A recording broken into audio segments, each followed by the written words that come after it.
ओम नमो भगवते वासुदेवाय। ओम नमो ओम नमो भगवते भगवते वासुदेवाय। वासुदेवाय। ओम नमो भगवते वासुदेवाय। ओम नमो ओम नमो भगवते भगवते वासुदेवाय। वासुदेवाय। ओम नमो भगवते वासुदेवाय। ओम नमो ओम नमो भगवते भगवते वासुदेवाय। वासुदेवाय।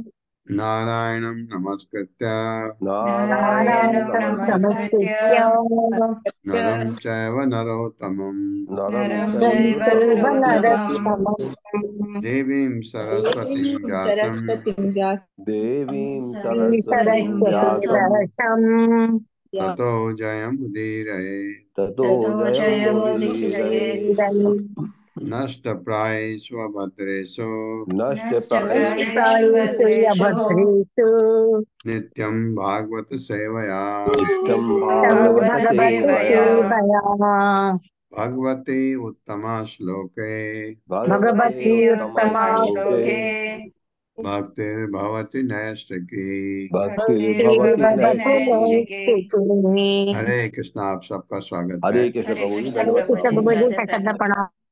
हरे कृष्णा। हरे कृष्णा शत शत प्रणाम। प्रभु जी दंडवत प्रणाम। हरे कृष्णा हरे कृष्ण। तो अब आगे पढ़ते हैं। क्या रहुगण और जड़ भरत के बीच में क्या बातें होती हैं। 21वें श्लोक से आगे बढ़ते हैं। दृष्टः श्रमः कर्मत् आत्मनो वै भर्तुः गन्तुः भवतः च अनुमन्ये। ये पूरा संधि विच्छेद करके मैं पढ़ रहा हूं। यथा असत उद आनयन आदि अभावात् समूल इष्टो व्यवहार मार्गः। मेरे साथ पढ़िए। दृष्टः श्रमः कर्मत् आत्मनो वै दृष्टा श्रमो श्रमः कर्म कर्म आत्मनो वै तत्मनो वै भर्तुः गन्तुः भवतः च अनुमन्ये। भवता चामयनुमन्ये। हाँ, इसको एक एक तोड़ के बोलते हैं। यथा यथा यथा असत अशतं उद आनयन अनयन आदि आदि अभावात। अभावात् अब आधा आधा पढ़ के कर। यथा असत आ यथा असत उद आनयन यथा सतोदानयन यशंसुदानयन् आदि अभावात। आदि अभावात् अब पूरा पढ़ते हैं। यथा असद उद आनयन आदि अभावात यथा यथा यशोदानयन् आदि सतोदानयनाभावात् अभावात् समूल इष्टो व्यवहार मार्गः। समूलव्यवहार मार्गः। मार्गः। दृष्ट प्रत्येक प्राणी का अनुभव है। श्रम श्रम थकान कर्मतः कोई भी काम करने से आत्मन आत्मा का, वह निसंदेह भर्तु पालकी वाहक या कहार का, गंतु चलने वाले का, भवतः आपका, च तथा अनुमन्ये मेरा अनुमान है, यथा जितना असता असत से, जो तथ्य नहीं है उससे, उद जल का, आनयन आदि लाने इत्यादि का कार्य, अभावात अभाव से, समूल साध्य पर आधारित इष्ट पूज्य व्यवहार मार्ग प्रत्यक्ष ज्ञान विषयक। हाँ, ये ये अब बोल रहे हैं जड़ भरत, मेरे साथ पढ़िए। आपने कहा कि आपने कहा आपने कि कहा कि कि मैं श्रम करने में थकता नहीं हूँ, मैं मैं श्रम श्रम करने में करने में थकता नहीं थकता हूँ। मैं नहीं थकता हूँ। नहीं हूँ। यद्यपि आत्मा देह से पृथक है, यद्यपि यद्यपि यद्यपि आत्मा आत्मा आत्मा से देह पृथक से देह है, से पृथक पृथक है, है, किंतु शारीरिक श्रम करने से थकान लगती है। किंतु किंतु शारीरिक श्रम शारीरिक करने शारीरिक से श्रम श्रम थकान करने से लगती करने है। से थकान थकान लगती लगती है। है। हाँ, ये राजा रघुगण बोल रहे हैं, ये राजा रघुगण, भरत नहीं बोल रहा। किंतु शारीरिक श्रम करने से थकान लगती है और ऐसा लगता है और ऐसा और लगता है ऐसा लगता लगता है है यह आत्मा की थकान है। कि यह यह आत्मा की आत्मा थकान की है। आत्मा की थकान है। थकान है। हाँ, बहुत अच्छा प्रश्न है। जब आप पालकी ले जा रहे होते हैं जब आप जब जब पालकी ले आप जा पालकी रहे ले पालकी जा होते ले रहे हैं, जा होते रहे हैं होते हैं तो निश्चय ही आत्मा को भी तो तो तो निश्चय निश्चय ही ही आत्मा आत्मा आत्मा को को भी भी कुछ श्रम करना पड़ता होगा, कुछ कुछ श्रम करना श्रम पड़ता करना होगा। पड़ता होगा। ऐसा मेरा अनुमान है। ऐसा ऐसा मेरा मेरा अनुमान है। अनुमान है। आपने यह भी कहा है कि आपने आपने ये ये भी भी कहा कहा है है कि कि स्वामी तथा सेवक का स्वामी तथा स्वामी सेवक तथा का सेवक का बाह्य आचरण बाह्य बाह्य आचरण आचरण वास्तविक नहीं है, वास्तविक नहीं है, वास्तविक नहीं है, किंतु प्रत्यक्ष जगत में किंतु किंतु प्रत्यक्ष प्रत्यक्ष जगत में जगत में यह वास्तविकता भले न हो, ये यह वास्तविकता वास्तविकता भले भले न न वास्तविकता हो, हो, भले न हो तो भी प्रत्यक्ष जगत तो भी तो भी प्रत्यक्ष जगत प्रत्यक्ष जगत पदार्थों से पदार्थों पदार्थों से से वस्तुएं प्रभावित तो हो ही सकती हैं। वस्तुएं प्रभावित तो हो ही सकती हैं। प्रभावित नहीं हो सकते। ऐसा दृश्य तथा अनुभव गम्य है, ऐसा दृश्य तथा ऐसा अनुभव गम्य दृश्य है। तथा अनुभव गम्य है। अतः भले ही भौतिक कार्यकलाप अस्थायी हों, अतः भले तो ही भले भौतिक ही कार्यकलाप भौतिक अस्थायी हो, कार्यकलाप अस्थायी हो, किंतु उन्हें असत्य नहीं कहा जा सकता। किंतु उन्हें किंतु असत्य नहीं उन्हें कहा जा असत्य सकता। नहीं कहा जाता। बिल्कुल। जो जो प्रश्न हम लोगों को अक्सर लगते हैं कि ये बात तो ऐसी है कि थकान लगती है, आत्मा भी थकती है, ऐसा जब तक आपको आत्मा का अच्छी तरह बोध नहीं होता, ऐसा वास्तव में लगता है। जैसे हम कहते हैं ना, आत्मा बड़ी खुश हो गई, अरे आत्मा बड़ी दुखी हो गई, आत्मा कैसे खुश और दुख हो सकती है? उसका कहने का उसका तात्पर्य होता है, आत्मा दिव्य है, आत्मा को किसी हालत में कोई फर्क नहीं पड़ता। लेकिन जैसे हम कहते हैं ना, आत्मा का पतन हो गया, आत्मा का उत्थान हो गया, ये शब्द हम यूज करते हैं, तो उसका कुछ मतलब होता है कहने का। तो ये तो उनकी एक बात, तो आत्मा की बात है, जब आप थकते हैं तो आत्मा भी थकती है। दूसरा जो उनका बात है, स्वामी तथा सेवक का बाह्य आचरण वास्तविक नहीं है, ये कहा उन्होंने, ये तो सब टेम्परेरी। तो लेकिन प्रत्यक्ष जगत में ऐसा लगता नहीं है, ऐसा दृश्य तथा अनुभव गम्य है, ऐसा अनुभव जो हम करते हैं उसमें ऐसा नहीं होता है। अतः भले ही भौतिक कार्यकलाप अस्थायी हों, किंतु उन्हें असत्य नहीं कहा जा सकता। ये भी बिल्कुल सही बात है। जो भौतिक कार्यकलाप हम करते हैं ये अस्थायी हों, अस्थायी हैं, किंतु असत्य नहीं कहा जा सकता। अब इसका उत्तर मिलेगा इनको, तात्पर्य माता जी। हरे कृष्ण संदीप प्रभु जी। हरे कृष्णा प्रभु जी, धन्यवाद, प्रणाम। थोड़ा सा लेट हो गया, सॉरी प्रभु जी। नहीं, हरे कोई कृष्ण। बात नहीं। तात्पर्य श्रीला प्रभुपाद के द्वारा, श्रीला प्रभुपाद की जय। यह निर्विशेष मायावाद दर्शन तथा व्यवहारिक वैष्णव दर्शन की विवेचना है। मायावाद दर्शन इस प्रत्यक्ष जगत को असत्य मानता है, किंतु वैष्णव दर्शन शास्त्री इसे स्वीकार नहीं करते। वे यह जानते हैं कि प्रत्यक्ष जगत क्षणिक है, किंतु असत्य नहीं। रात्रि में दिखाई पड़ने वाला स्वप्न निश्चय ही असत्य होता है, किंतु कभी कभी स्वप्न दृष्टा भयानक स्वप्न से अत्यधिक प्रभावित होता है।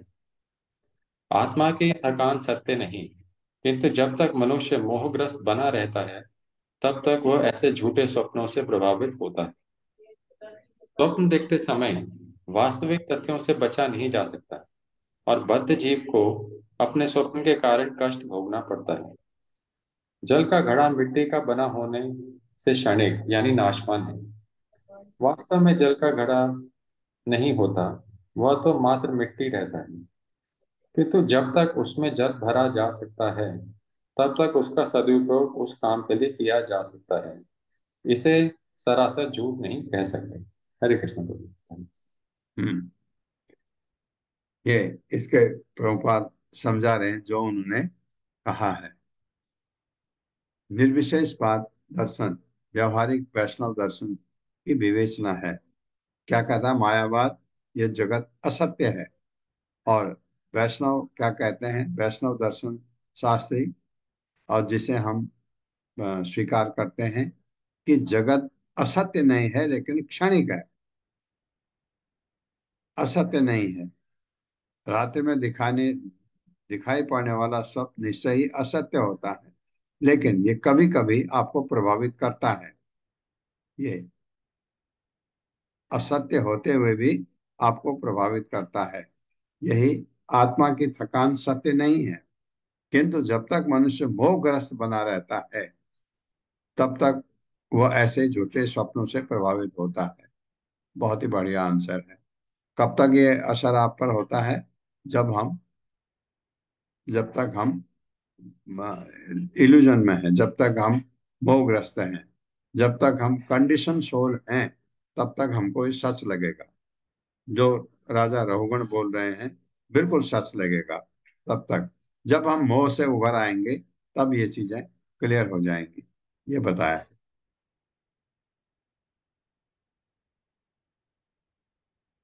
स्थाली अग्नि तापात पयसो अभितापः तत्तापतः तंडुल गर्भरंधि देह इंद्रिय आश्वासय सन्निकर्षात् तत्संसृति पुरुषस्य अनुरोधात्।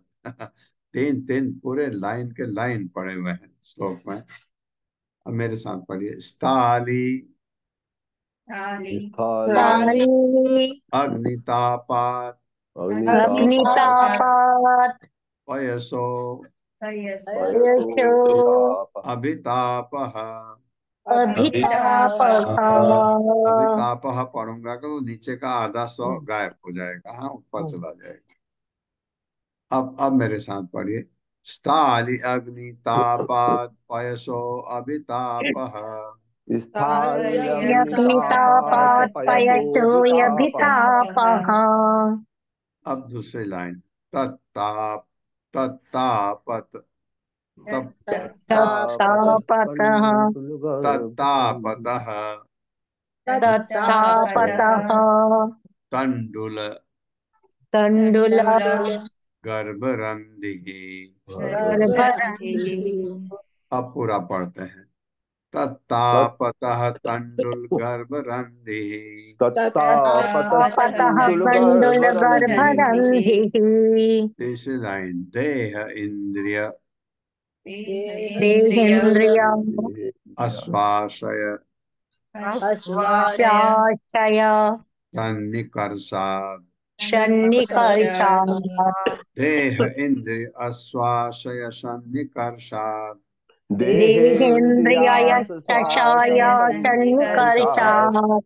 तत्संसृतिः तत् पुरुषस्य अनुरोधात्। तत्संसृतिः तत्संस्कृतिः पुरुषस्य अनुरोधात् पुरुषार्थयोनुरोधात्। शब्दार्थ है स्थाली पकाने का पात्र, अग्नि तापात अग्नि के ताप से, पयसः पात्र में भरा दूध, अभिताप तप्त हो जाता है, तत्तापतः उसके ताप से, दूध के गर्म होने से, तंडुल गर्भ रंधि दूध में रहने से चावल का भीतरी भाग पक जाता है। दे इंद्रिय आश्वासय इंद्रियां सन्निकर्षात से संबंध होने से तद संस्कृति ही श्रम तथा अन्य कष्टों का अनुभव पुरुषस्य आत्मा का अनुरोधात शरीर इंद्रियां मन से अत्यधिक आसक्ति के कारण अनुरोध से। राजा रहुगुण आगे बोला, मेरे साथ पढ़िए। राजा रोगन आगे बोला, बोला, महाशय, महाशय, शायद आपने बताया कि आपने ने बताया बताया कि शारीरिक स्थूलता शारीरिक स्थूलता तथा कृष्णता तथा कृष्णता जैसी उपाधियां जैसी उपाधियां आत्मा के लक्षण नहीं हैं। आत्मा के लक्षण नहीं है। यह सही नहीं है।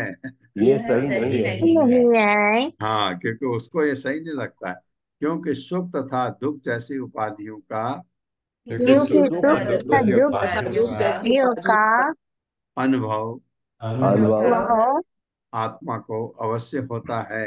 आत्मा को अवश्य होता है।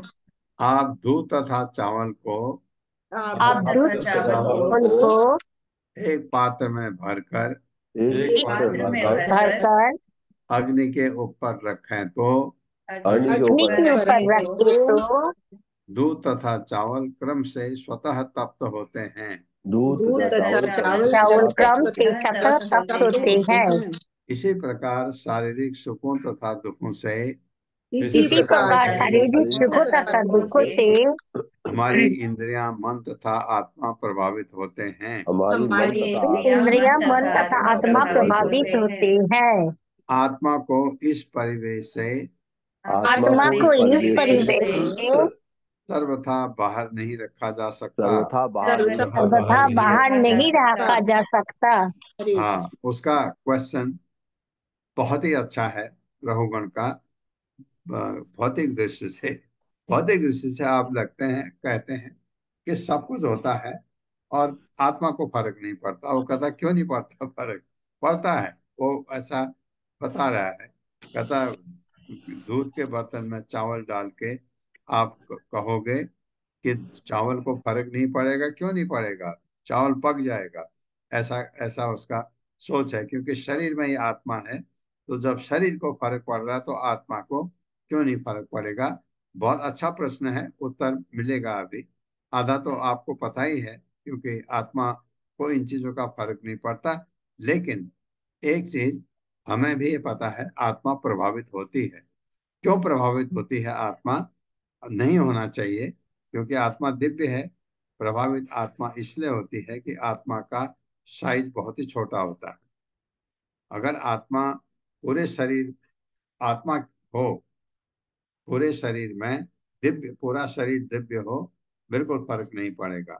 आत्मा बहुत ही छोटा कण है हृदय में हमारे, उससे ये काम क्रोध दो मोह से आत्मा प्रभावित हो जाती है।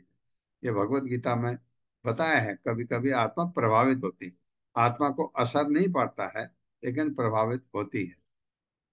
ये ये उनका बड़ा अच्छा क्वेश्चन है। तात्पर्य माता जी।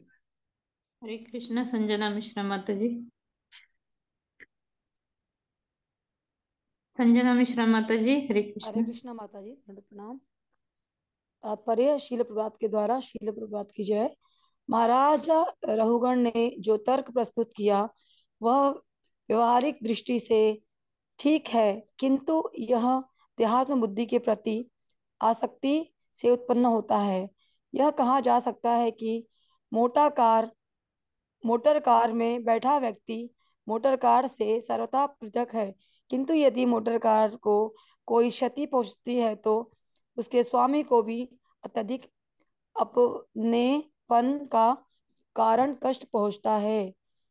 वस्तुतः मोटर कार की क्षति का उसके स्वामी से किसी प्रकार का संबंध नहीं है, किंतु चूंकि इस स्वामी ने मोटर कार के साथ तादात्म्य बनाकर रखा है, अतः उसे सुख दुख होता है। इस वृद्धा बताओ। बद्ध व्यवस्था से बचने के लिए का उपाय है मोटर कार के प्रति अपनी आसक्ति को हटा देना।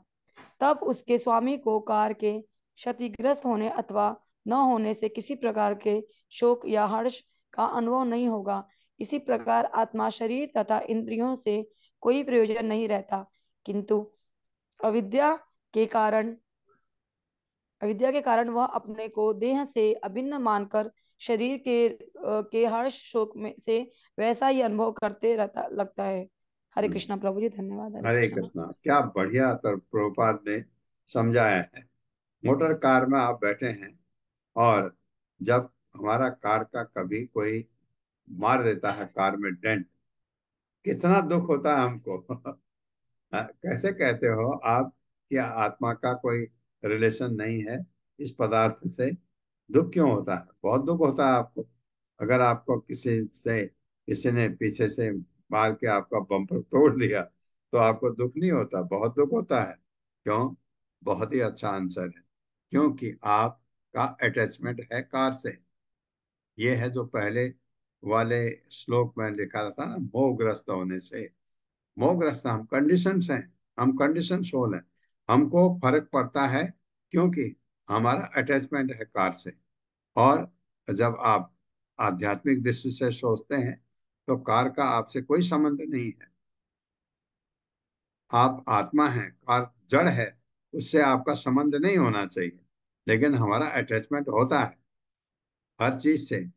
ये तो कार की बात हो गई। अगर आपके साथ में आपके परिवार वाले हैं तो आपका संबंध है ना उनसे, आपको दुख होगा। तो ये चीज बताया है, क्योंकि हम कंडीशन सोल हैं, हम मोहग्रस्त हैं, वी आर बैडली इल्यूजन, इसलिए हमको होता है ये। आध्यात्मिक दृष्टि से सोचें, बिल्कुल नहीं। कार का आपसे कोई संबंध नहीं, आत्मा का कार से कोई संबंध नहीं, तो हमको दुख नहीं होना चाहिए। तो ये इसको प्रभुपाद ने बहुत बढ़िया ढंग से समझा है। मोटर कार के प्रति अपनी आसक्ति को हटा लें तो बात बन गई। क्यों? कब हटेगा?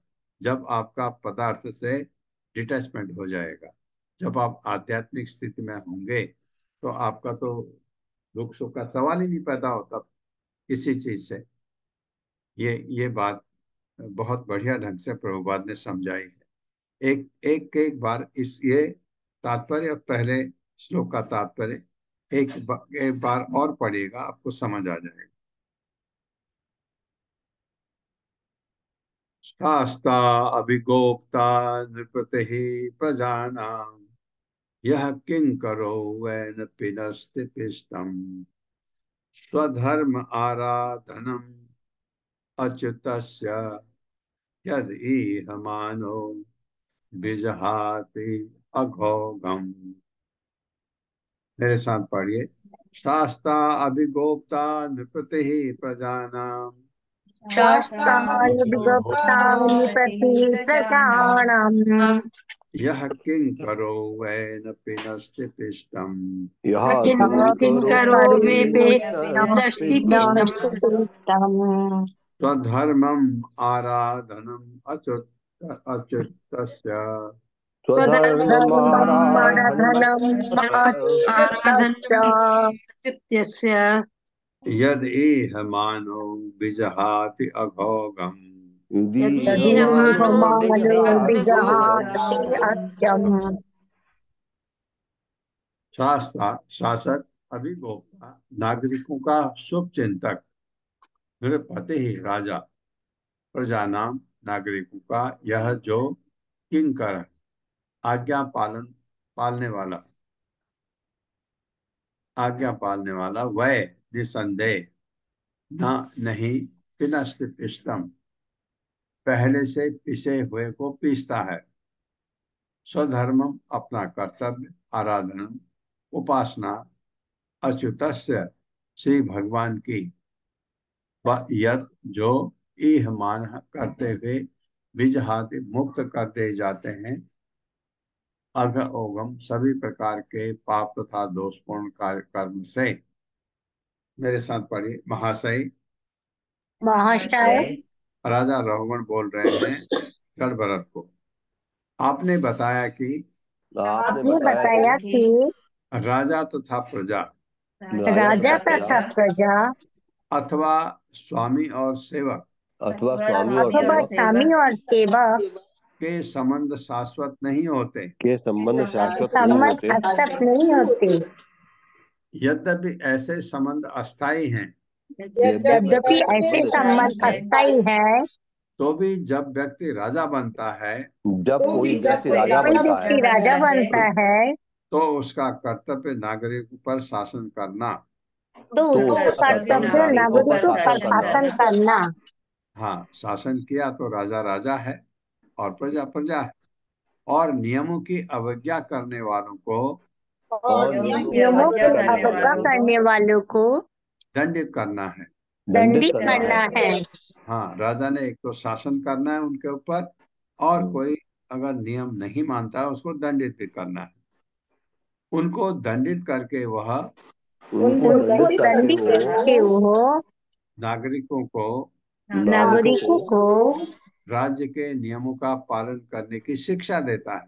नियमों का पालन करने का शिक्षा देता है। पुनः आपने कहा है कि आपने कहा है कि मूक तथा बधिर को दंड देना, मुक्त तथा बधिर को दंड देना, चर्बित को चर्वण करना, चर्बी को चर्वण करना, मतलब जो आपने चबाया है उसी को दोबारा चबाना।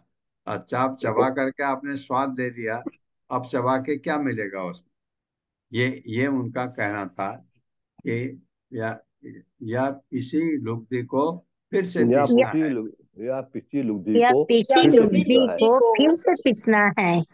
जिसका अभिप्राय यह हुआ कि जिसका अभिप्राय ये हुआ कि इससे कोई लाभ नहीं होता। नहीं होता। हाँ, ये कहा उन्होंने ना कि मैं तो, अगर आप मुझे मूक और बधिर समझते हैं तो पागल को दंड देने से पागल नहीं ठीक होता। ये कहा था जड़ भरत ने। तो वो कह रहे हैं, आप क्या पूछें, किंतु यदि कोई परमेश्वर द्वारा किंतु यदि कोई परमेश्वर द्वारा आदिष्ट आदिष्ट अपने कर्तव्यों के पालन में लगा रहता है अपने कर्तव्य के पालन में लगा रहता है तो उसके पाप कर्म पाप कर्म निश्चय ही घट जाते हैं। निश्चय ही घट जाती है। हाँ, उनका मतलब है, मैं तो राजा हूँ, मेरा परमेश्वर का आदिष्ट हूँ कि मुझे शासन करना है, लोगों को दंड देना है, उनको शिक्षा देनी है।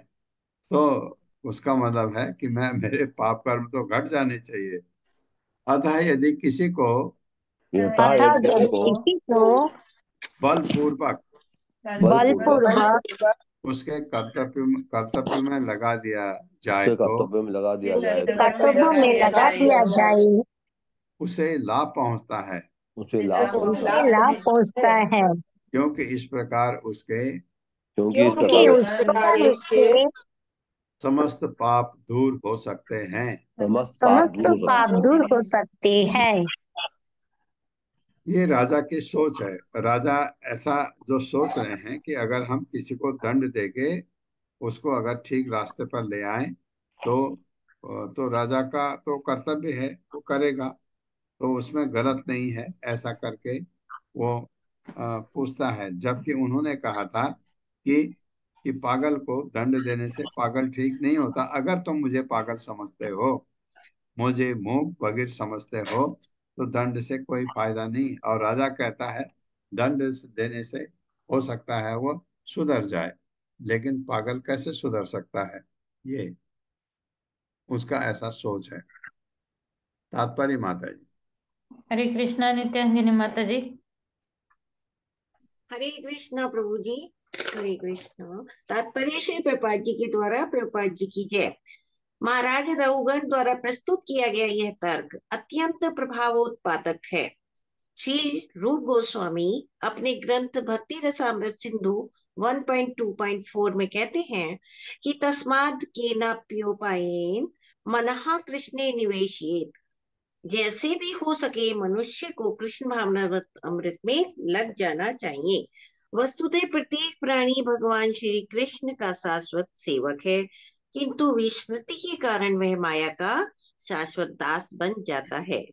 जब तक वह माया की सेवा में लगा रहता है, उसे सुख नहीं मिल सकता।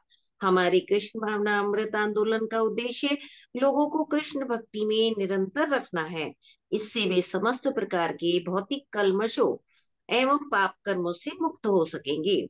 इसकी पुष्टि श्रीमद् भगवत गीता 4.10 में इस प्रकार की गई है। वीत राग भय क्रोधा, भौतिक कार्यों से विरक्त होने पर हमें भय तथा क्रोध से छुटकारा मिलेगा। तपस्या से मनुष्य शुद्ध होकर परम धाम वापस जाने का अधिकारी बन जाता है। राजा का कर्तव्य यह है कि अपनी प्रजा पर इस प्रकार शासन करे कि वे कृष्ण चेतना युक्त हो सकें। यह सबके लिए अत्यंत लाभप्रद होगा। दुर्भाग्यवश राजा या राष्ट्रपति जनता को ईश्वर की सेवा की जगह है इंद्र तृप्ति के लिए प्रेरित करते हैं, किंतु यह किसी के लिए भी लाभप्रद नहीं। महाराजा रघुगण ने अपनी पालकी ढोने के लिए जड़ भरत को लगाया था, जो राजा के लिए एक प्रकार की इंद्रिय तृप्ति ही था।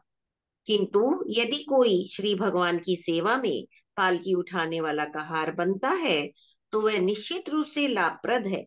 नास्तिक सभ्यता में यदि कोई राष्ट्रपति अपनी जनता को किसी प्रकार से भक्ति या कृष्ण भावनामृत जगाने के प्रति उन्मुख कर सके, तो वह नागरिकों की सर्वश्रेष्ठ सेवा करता है। हरे कृष्णा प्रभु जी। धन्यवाद माता जी।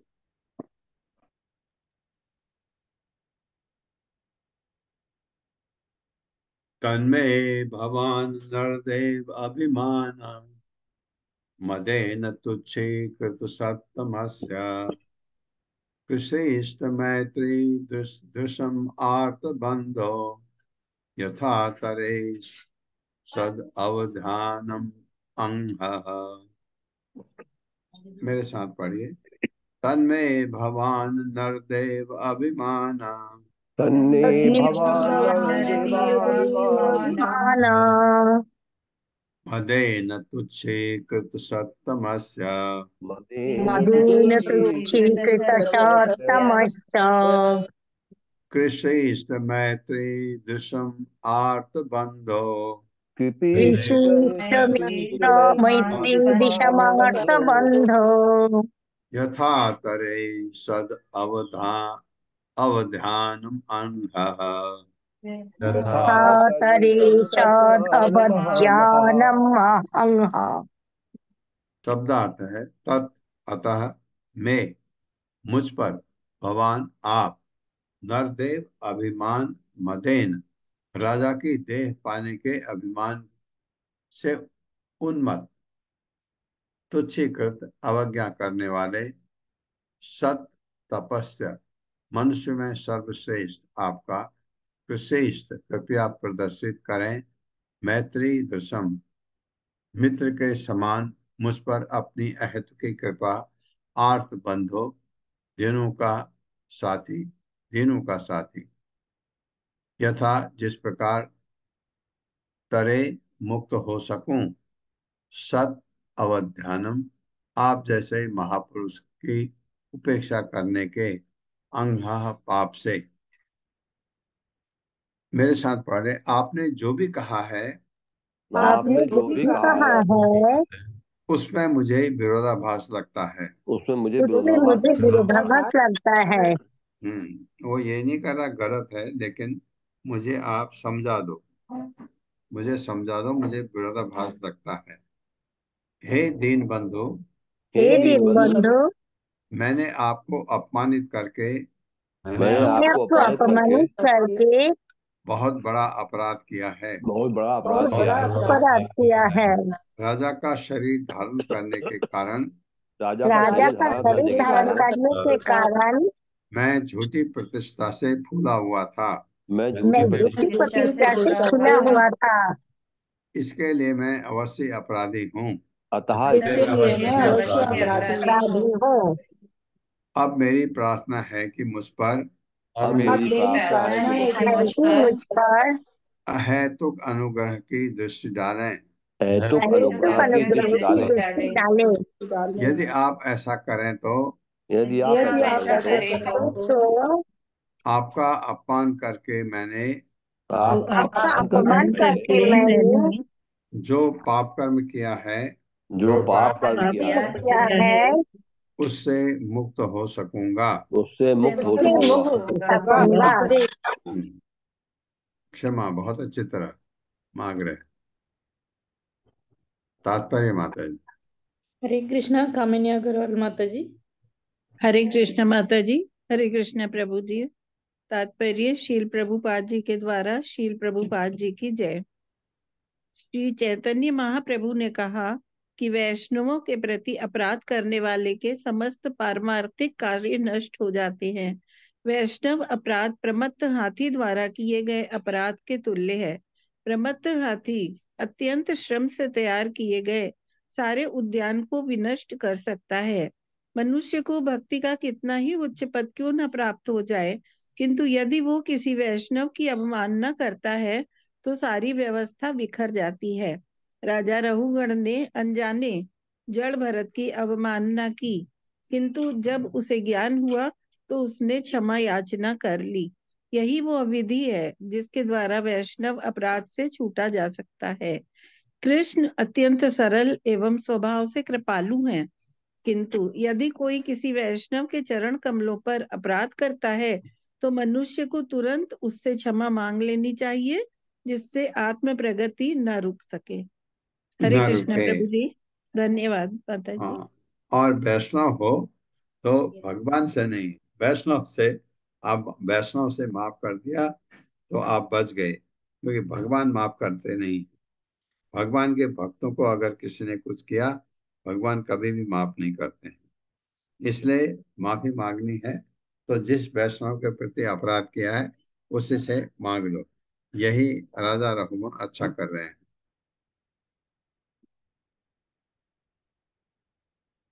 न विक्रिया विश्व सुहृद सखस्य सामेन पिता अभिमते है तब तवापि या तब अपि महद विमाना स्वकृता हि माद्रिं नक्षत नक्षति दूरात् सॉरी नक्षति अदूरात् अपि शूलपाणिः। मेरे साथ। न विक्रिया विश्व सुहृद सखस्य न विक्रिया विश्व सुहृद सामेन बीता अभि अभिमते है तवापि सामेन शामेन बीता बीता विमते अभिमते तवापि महद विमानात् स्वकृतात् हि मात्रं महद्विमानात् शकुतात् हिमाद्रिम् नक्षन्ति दूरात्। नक्षन्ति है तो और जरूर आएगा। नक्षन्ति अदूरात् अपि शूलपाणिः। नक्षत्र दूरादपि शूलपाणिः। शूलपाणिः न नहीं विक्रिया भौतिक परिवर्तन विश्व सुहृद प्रत्येक प्राणी के मित्र श्री भगवान का सखस्य मित्र आपका साम्य आपके मानसिक संतुलन के कारण द्वैत अभिमाने जिसने जीवन के देहात्म बोध को सर्वथा त्याग दिया है, तब तुम्हारा अपि निसंदेह महद विमानात महान भक्त का अपराध करने से स्वकृतान मेरे अपने कार्य से ही निश्चित रूप से माद्रिक मुझ जैसा व्यक्ति नक्षंति विनष्ट हो जाएगा। अधूरात शीघ्र ही अपि निश्चय ही शूलपाणि ही भगवान शिव शूलपाणि के समान शक्तिशाली होकर भी।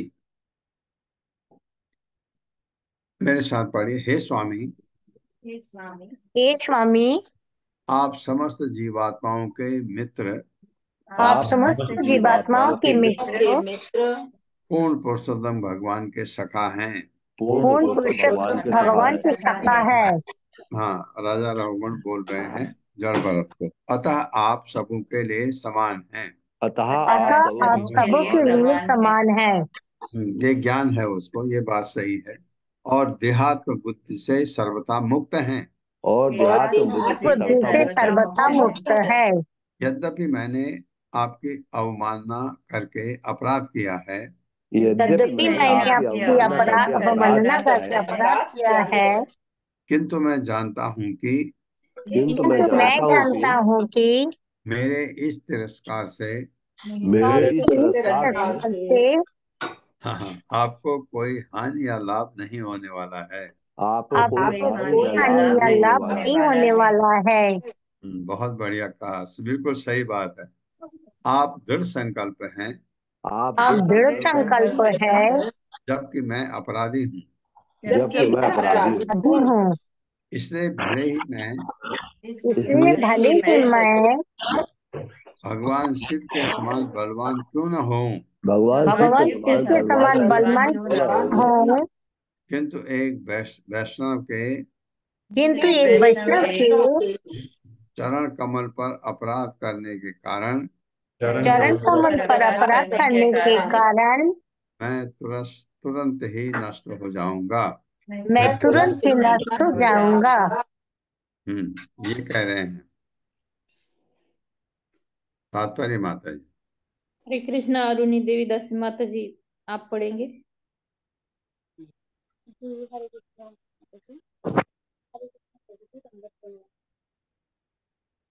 हरे कृष्णा। जी माता पढ़िए जी। माता जी, पढ़िए। श्रील प्रभुपाद की जय। तात्पर्य श्रील प्रभुपाद द्वारा। महाराज रघुगण अत्यंत बुद्धिमान थे और वैष्णव के प्रति किए गए अपराध के अशुभ फलों से भली भांति परिचित थे। अतः वे जड़ भरत द्वारा क्षमा किए जाने के लिए अत्यंत व्यग्र थे। प्रत्येक मनुष्य को चाहिए महाराज रघुगण के पद चिन्हों का अनुसरण करते हुए वैष्णव के चरण कमल पर अपराध ना करे। श्रील वृंदावन दास ठाकुर चैतन्य भागवत मध्य लीला 13वें अध्याय में कहते हैं, शूल पाणी सम यदि भक्त निंदा करे, भागवत प्रमाण तथापि शीघ्र मरे। तेन वैष्णवेरे निंदे सर्वज्ञ हई, ते जनेर अधापात सर्वशास्त्रे कई। यदि कोई वैष्णव की निंदा करता है तो वह त्रिशूलधारी शिव के समान शक्तिशाली होने पर भी अपने आध्यात्मिक पद से गिर जाएगा। यह समस्त वैदिक शास्त्रों का निर्णय है। उन्होंने चैतन्य भागवत मध्य लीला 22 में भी यह कहा है, वैष्णवेर निंदा करिबे यार गण, तार रक्षा सामर्थ्य नाहिक कौन जन। शूल पाणी सम यदि वैष्णवेरे निंदे, तथापि नाश याये, कहे शास्त्र वृंदे। इहा ना मानिया ये सुजन निंदा करे, जन्मे जन्मे से पापिष्ठ दैव दोषे मरे। जो वैष्णव की निंदा करता है उसे कोई नहीं बचा सकता, चाहे वह शिव के समान बलशाली क्यों ना हो। यदि वह वैष्णव की निंदा करता है तो उसका विनाश होना ही है। यही समस्त शास्त्रों का निर्णय है। यदि कोई शास्त्रों के निर्णय की अवहेलना करके वैष्णव की निंदा करता है तो इसके कारण वह जन्म जन्मांतर तक कष्ट भोगता है।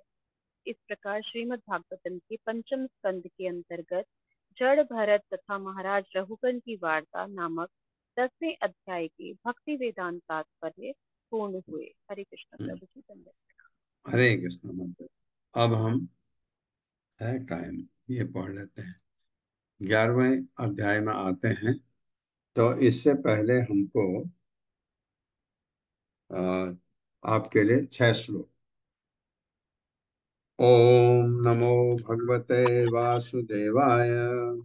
ओम नमो भगवते वासुदेवाय। जन्माद्यस्य यतोऽन्वयात् जन्माद्यस्य यतोऽन्वयात् इतरस्तच्च अर्थेषु अभिज्ञस्वराट् इतरत्र चार्थेषु यभिज्ञकरम् तेने ब्रह्म हृदय आदि कवये तेने ब्रह्मोरिदाय यदिकवये मुह्यन्ति यत् सूर्यः मुह्यन्ति तेजो वारिमृदां यथा विनिमयो तेजोवारिमृदं यथा विनिमयो यत्र त्रिसर्गो अमृषा यत्र त्रिसर्गो विअमृता कामना स्वेन सदा निरस्तकुहकम् धाम्ना स्वेन सदा निरस्तकुहकम् सत्यं परं धीमहि। सत्यं परं धीमहि। दूसरा श्लोक। धर्म प्रोजित कैतवो अत्र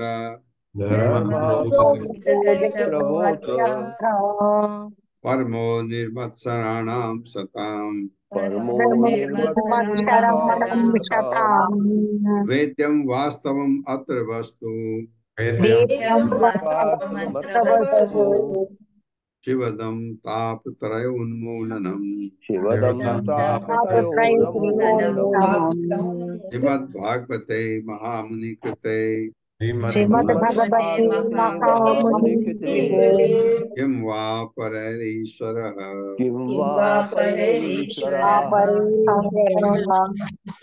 सद्यो हृदि अवृद्धते अत्र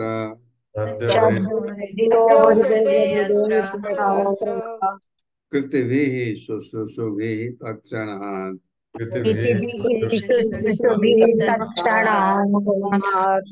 तीसरा श्लोक। निगम कल्पतरोर्गलितं फलम् शुकमुखाद् अमृतद्रव संयुक्तम्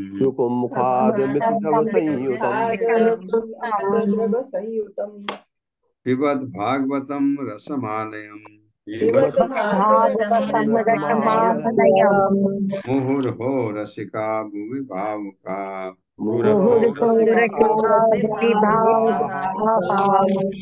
चौथा श्लोक। एते चांस कला पुंसः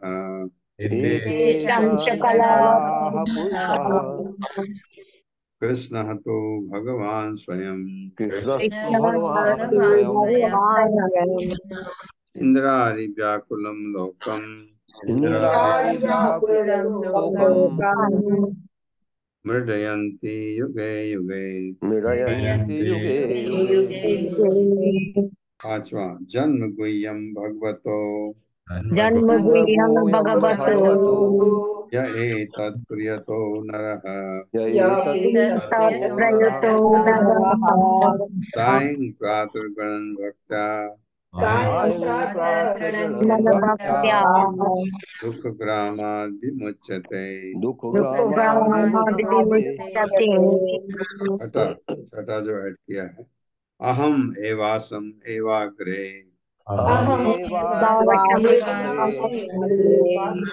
न अन्यद् यत् सत् असत् परम्।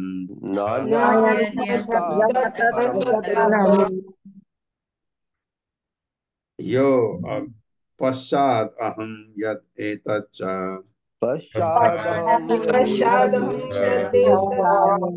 यो अविशिष्येत सो अस्मि अहम्।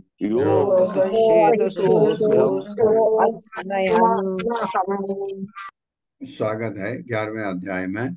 जड़ भरत द्वारा राजा रहुगुण को शिक्षा। अब जो पूछा है उसका बताएंगे उत्तर। पल्लवी माता जी किसी से पढ़वाइए तो। जी प्रभु जी। हरे कृष्णा कविता घोष माता जी। हरे कृष्णा प्रभु जी। हरे कृष्णा माता जी। दंडवत प्रणाम। श्रीला प्रभुपाद द्वारा श्रीला प्रभुपाद की जय। जड़ भरत द्वारा राजा रहुगण को शिक्षा। इस अध्याय में ब्राह्मण जड़ भरत द्वारा रहुगण को दी गई शिक्षाएं विस्तार से दी गई हैं। वे राजा से कहते हैं, आप अधिक अनुभवी नहीं हैं, तो भी आप विद्वान होने का दिखावा कर रहे हैं, क्योंकि आप अपने ज्ञान से अति गर्वित हैं। वास्तव में जो व्यक्ति दिव्य पद पर स्थित होता है वह उस सामाजिक व्यवहार की परवाह नहीं करता जिससे आध्यात्मिक प्रगति में बाधा पहुंचती है। सामाजिक व्यवहार का क्षेत्र कर्मकांड आर्थिक भौतिक लाभ है। ऐसे कार्यों में कोई आत्म उन्नति नहीं कर सकता।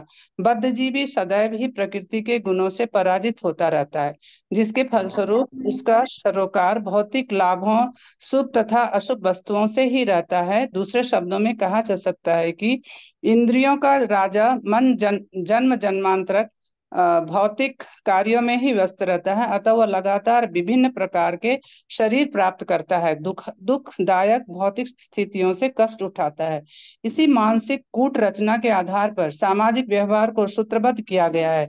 यदि मनुष्य का मन इन कार्यों में लिप्त रहता है तो वह निश्चित रूप में इसी संसार में बंधा रहता है। विभिन्न मतों के अनुसार 11 या 12 प्रकार के मानसिक गतिविधियां होती हैं, जो सैकड़ों हजारों रूपों में रूपांतरित की जा सकती है। जो कृष्ण भावना भावित नहीं है वह इन मानसिक कूट रचनाओं के वशीभूत होता है और अंत में माया द्वारा नियंत्रित होने लगता है। जो जीव मानसिक कूट रचनाओं से मुक्त है वह भौतिक कलमश से रहित शुद्ध आत्मा को प्राप्त करता है। जीव दो प्रकार के होते हैं, जीवात्मा तथा परमात्मा। जो परमात्मा है वही भगवान वासुदेव कृष्ण है। वही सबों के हृदय में प्रविष्ट होकर उनके विभिन्न कार्यों को नियंत्रित करता है, इसलिए वह समस्त जीवात्माओं का परम आश्रय है। मनुष्य को परमात्मा तथा उसके साथ अपने पारस्परिक संबंध का तभी बोध होता है जब वह सामान्य व्यक्तियों की अवांछित संगति से पूर्णतया विमुक्त हो जाता है। इस प्रकार से वह अविद्या के सागर को पार करने के लिए पात्र बन सकता है। बहिरंगा शक्ति के प्रति आसक्ति ही इस बंधन का मूल कारण है। मनुष्यों को चाहिए कि मानसिक कूट रचनाओं पर विजय प्राप्त करे, क्योंकि जब तक ऐसा नहीं किया जाता तब तक भौतिक चिंताओं से मुक्त नहीं हो सकता। यद्यपि मानसिक कूट रचनाओं का कोई महत्व नहीं है तो भी उनका प्रभाव विलक्षण होता है। मन पर नियंत्रण रखने में ढील नहीं बरतनी चाहिए। यदि ढील बरती जाए तो मन इतना प्रबल हो जाता है कि मनुष्य अपनी सही स्थिति तुरंत भूल जाता है। वह यह भूल जाता है कि वह कृष्ण का शाश्वत दास है और उसका एकमात्र कर्तव्य कृष्ण भक्ति भावना मृत है। माया के वश में होकर वह इंद्र सुखों का ही सेवन करने लगता है। मनुष्य को चाहिए कि भगवान तथा उसके भक्त की सेवा रूपी खड़ग से मानसिक कूट रचनाओं का अंत कर दे। गुरु कृष्ण प्रसादे पाए भक्ति लता बीज। हरे कृष्ण प्रभु जी, दंडवत हरे प्रणाम। कृष्ण गुरु कृष्ण प्रसाद पाए भक्ति लता भी। ये कौन ऐसा भाग्यवान है जो ये पा सकता है। चलो एक श्लोक कर लेते हैं। ब्राह्मण वाच, अब जड़ भरत बोल रहे हैं। अको विदः कोविद वाद वादान वदस्यथो नाति विदाम वरिष्ठः न सूर्यो हि व्यवहार मेनम तत्व अवमर्शेन सहामन सहाम अनंति आमनंति सह आमनंति।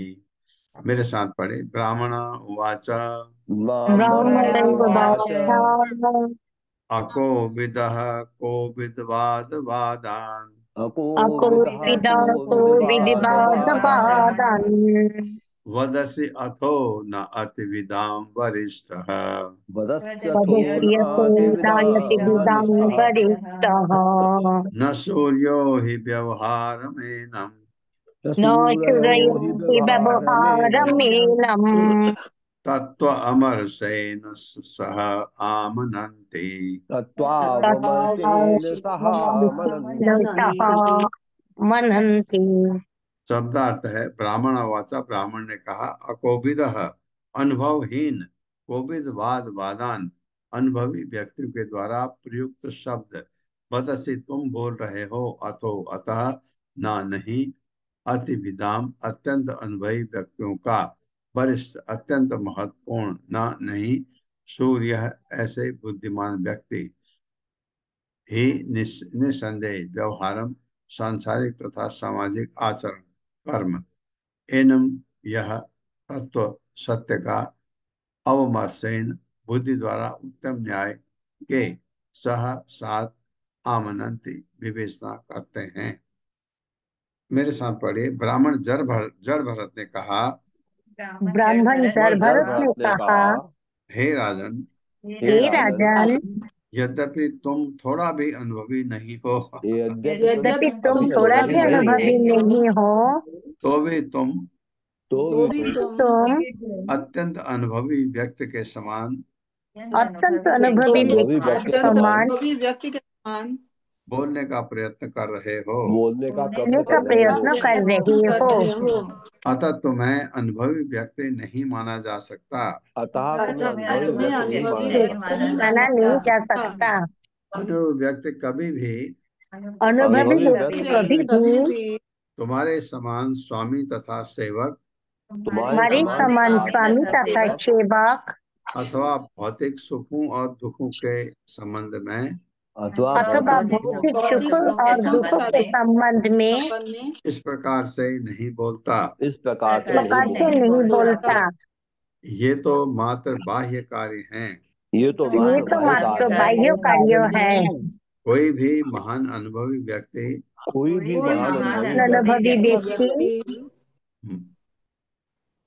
परम सत्य को जानते हुए परम सत्य को और जानते सत्य हुए को जानते हुए इस प्रकार बातें नहीं करता। इस प्रकार इस बातें नहीं प्रकार करता। बातें नहीं करता। हाँ, एकदम काट दिया उसको। तात्पर्य माता जी। हरे कृष्णा सुशील गुप्ता प्रभु जी। हरे कृष्ण माता जी। हरे कृष्ण नाम तात्पर्य शिल्पकार द्वारा शिल्पकार किए। भगवान श्री कृष्ण ने अर्जुन को इसी प्रकार प्रताड़ित किया था। अशोच्यान्यवशोचस्तवम् प्रज्ञावादश्च भाषसे। पंडित्यपूर्ण वचन बोलता हुआ भी तू उसके उनके लिए शोक कर रहा है जो शोक के योग नहीं है। श्रीमद् भगवद गीता 2.11 में इसी प्रकार सामान्य रूप से 90.9% लोग अत्यंत अनुभवी परामर्शदाता की भांति बातें करने का प्रयत्न करते हैं, किंतु वे वास्तव में आध्यात्मिक ज्ञान में शून्य होते हैं, अतः बच्चों के समान ऊट पटांग बोलने वाले होते हैं। फलतः उनके वचनों को महत्ता नहीं प्रदान की जा सकती। मनुष्य को भगवान श्री कृष्ण या उनके भक्त से शिक्षा ग्रहण करनी चाहिए। यदि कोई इस अनुभव अर्थात आध्यात्मिक ज्ञान के आधार पर बोलता है तो उसके शब्द मूल्यवान होते हैं। इस समय संपूर्ण जगत मूर्खों से भरा पड़ा है। श्रीमद् भगवद गीता में ऐसे व्यक्तियों को मूढ़ कहा गया है। वे मानव समाज पर आधिपत्य जमाए रखने का प्रयत्न कर रहे हैं, किंतु वे आध्यात्मिक ज्ञान से रहित हैं, अतः समूचा संसार अस्त व्यस्त दशा में है। इस दयनीय परिस्थितियों से उबरने के लिए मनुष्य को कृष्ण भावना भावित होना चाहिए और जड़ भरत भगवान श्री कृष्ण तथा भगवान श्री कपिल जैसे महापुरुषों से शिक्षा ग्रहण करनी चाहिए। भौतिक जीवन की समस्याओं को हल करने का यही एकमात्र उपाय है। हरे कृष्ण प्रभु जी। हरे हाँ, माता जी। दंडवत प्रणाम। हरे कृष्ण। हरे कृष्णा। तो ये जो उन्होंने पहले बोला है उसका आएगा आगे कि कहाँ पर क्या क्या है। उसको बोला तुम्हें अनुभव नहीं है, सीधे उनकी बातें काट दी रहुगण की। जो जबकि रहुगण का प्रश्न अ, अ, अ, भौतिकतावादी व्यक्ति के लिए उचित है और आध्यात्मवादी व्यक्ति के लिए उचित नहीं है। अब वो एक एक करके बताएंगे तो सुनेंगे हम। ओम अज्ञान तिम्रांधक्ष ज्ञानाजन शलाकया चक्षुरुन्मिलितमेन तस्मै श्री गुरुवे नमः। नमो विष्णुपादाय कृष्णप्रेष्ठाय भूतले श्रीमते भक्तिवेदांत स्वामिनिति नामिने। नमस्ते सारस्वती देवे गौरवाणी प्रचारिणे निर्विशेष शून्यवादी पाश्चात्य देशतारिणे। जय हो श्री कृष्ण चैतन्य प्रभु नित्यानंद श्री अद्वैत गदाधर शिवासादि गौर भक्तवृंद।